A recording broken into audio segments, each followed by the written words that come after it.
सरकारी कर्मचारियों को कार्मिक विभाग ने दी बड़ी राहत। 20 अक्टूबर 2023 को डीओपीटी के द्वारा केंद्रीय कर्मचारियों की एलटीसी नियमों को लेकर महत्वपूर्ण आदेश जारी किया है, जिसके बारे में इस वीडियो में आपको जानकारी दी जाएगी। वीडियो में लास्ट तक बने रहें।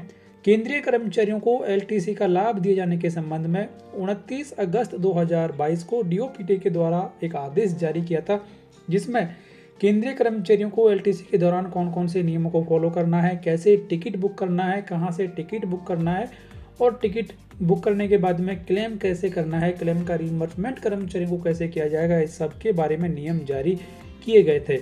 उन नियमों के अनुसार केंद्रीय कर्मचारियों को एलटीसी के दौरान सिर्फ 3 जो ऑथोराइज्ड एजेंट्स हैं, यानी कि जो एटीएज हैं, उनके द्वारा ही टिकट बुक करना था।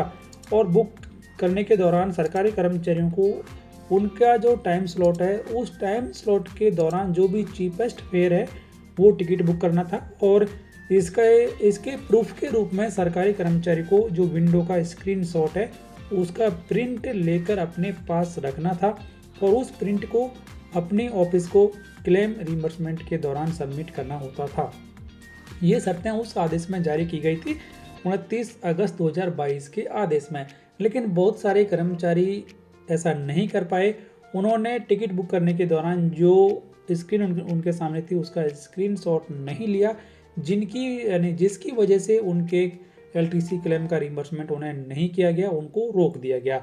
तो इसी को लेकर बहुत सारे डिपार्टमेंट्स के द्वारा डीओपीटी को क्लैरिफिकेशन भेजे गए और डीओपीटी से ये अनुमति मांगी गई कि जिन सरकारी कर्मचारियों ने अपने टाइम स्लॉट के स्क्रीनशॉट नहीं लिए हैं उनका रिइंबर्समेंट किस तरीके से किया जाए। तो इसको लेकर यह आदेश जारी किया है और अब सरकारी कर्मचारियों को बड़ी सौगात देते हुए डीओपीटी ने नियमों में थोड़ा सा बदलाव किया है, यानी कि नियमों को आसान बनाया है। तो यहाँ पर कहा गया है कि जो तीनों ऑथराइज्ड एजेंट्स हैं, जिनमें कि Balmer Lawrie and company limited BLCL, Ashok travels and tours ATT और Indian railways catering and tourism corporation limited यानी कि IRCTC, ये तीनों ऑथराइज्ड एजेंट्स हैं। इनको ये दिशा निर्देश दिए गए हैं कि जब भी कोई सरकारी कर्मचारी एलटीसी का टिकट बुक करता है तो सरकारी कर्मचारी ने जो टाइम दिया है उस टाइम के दौरान सिर्फ जो सबसे चीपेस्ट फेयर है उसे ही सरकारी कर्मचारी की स्क्रीन पर दिखाना है। इसके अलावा जो ऐसी फ्लाइट जिनका कि फेयर 10% के ज़्यादा है या 10% के आसपास है उनको सिर्फ दिखाना है। तो ये प्रूफ हो जाएगा कि सरकारी कर्मचारी ने उस टाइम स्लॉट में जो चीपेस्ट फेयर है वो ही बुक कराया है। तो यहाँ पर जो स्क्रीनशॉट लेने का झंझट था वो ख़त्म हो गया है। तो यहाँ पर जो लिखा गया है वो भी आपको पढ़कर सुना देते हैं कि all 3 authorised travel agents are to display the details of the flight having the cheapest fare and the flights having the fare 10% or more than the cheapest fare only in the desired time slot at the time of booking the air tickets by the government employees for the purpose of LTC journey। यानी कि अब सिर्फ सरकारी कर्मचारी को जो cheapest fair है और इसके साथ में ऐसी फ्लाइट्स जिनका कि फेयर 10% अधिक है उनको ही उस टाइम स्लॉट के दौरान इन तीनों ऑथराइज्ड एजेंट्स के द्वारा दिखाया जाएगा। बाकी की जो फ्लाइट्स हैं वो सरकारी कर्मचारी की स्क्रीन पर नहीं दिखेंगी। तो ये प्रूफ हो जाएगा कि सरकारी कर्मचारी ने चीपेस्ट फेयर ही बुक किया है।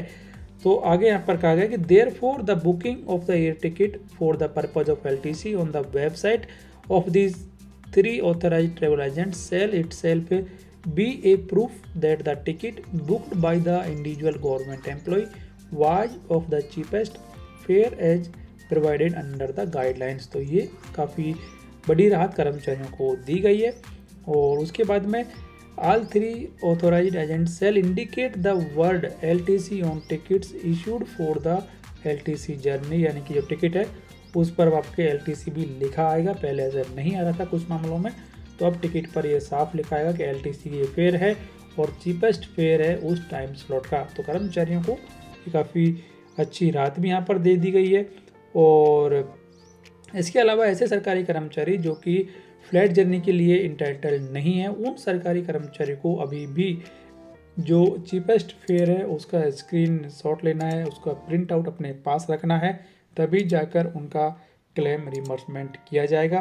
बाकी जो कर्मचारी हैं जो कि फ़्लाइट जर्नी के लिए इंटाइटल्ड हैं उन्हें प्रिंट आउट रखने की आवश्यकता अब नहीं रहेगी। इसके अलावा ये भी यहाँ पर कहा गया है कि जो तीनों ऑथराइज एजेंट्स हैं उनको ये दिशा निर्देश दिए गए हैं कि ऐसे सरकारी कर्मचारी जिनके पास में ऑफिशियल ईमेल अकाउंट्स नहीं है उनको भी अब अपने वेबसाइट पर रजिस्ट्रेशन करने का मौका दिया जाए। लेकिन यहाँ पर सरकारी कर्मचारी की जो डिटेल्स है वो उसके ऑफिस के द्वारा ऑथराइज करनी है, उनको अटेस्टेड करना है, तभी जाकर जिन सरकारी कर्मचारियों के पास में ऑफिशियल ईमेल अकाउंट नहीं है वो अपना जो अकाउंट है वो इन तीनों ट्रैवल एजेंट्स की वेबसाइट पर बना पाएंगे। तो काफ़ी महत्वपूर्ण गाइडलाइंस डीओपीटी के द्वारा केंद्रीय कर्मचारियों के लिए जारी की गई। वीडियो को लाइक करें, शेयर करें आपके दोस्तों के साथ, चैनल को सब्सक्राइब कर लें, बेल आइकन प्रेस कर दें और इस आदेश की कॉपी हमारी वेबसाइट governmentemplayscorner.in से प्राप्त कर सकते हैं। इसके अलावा हमारे व्हाट्सएप चैनल से भी प्राप्त कर सकते हैं जिनका लिंक इस वीडियो के डिस्क्रिप्शन में दिया गया है।